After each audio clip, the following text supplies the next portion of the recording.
Now that I have my complimentary color consultation, I just want to pick your brains and see how you guys advertising that.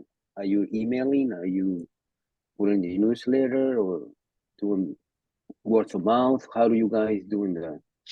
I can jump in because I've had mine running for about a month now, unless anybody wants to. The interior designer that I use actually joined our BNI, which is amazing. So to initially promote it, I did an email blast to all my previous customers, just taking so that they could take advantage of the offer, which was a free hour color consult for any jobs booked for January, February. And actually, I did another follow-up email telling people that I'd extended that into March as well for any jobs booked in March. So I did email blast for that. I did social media for that. So I promoted it through social media and also promoted it at my BNI chapter, which really works well because then she promotes me back.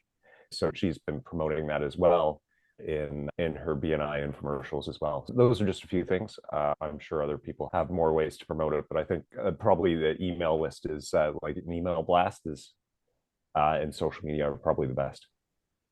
Okay, that sounds good. Thank you. And it's something to keep in mind. That was great, Craig. I think you hit them all the big ones for sure.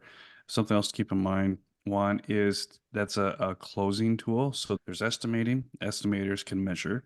There's salespeople. They can sell. And then there's closers, right? So a closer is everything that's said after the price is given. And Okay. one of my favorite closes, I've got a few of them. One's a social social proof and scarcity close, right? The video testimonials and the production calendar. That's the most powerful one. But another one that really helps is offering the decorator as a close. Okay. Or the, Thank the you. color consult service. Any other thoughts for one? Okay. I think we're good. So I'm writing down a bunch there. Took Craig's whole list down.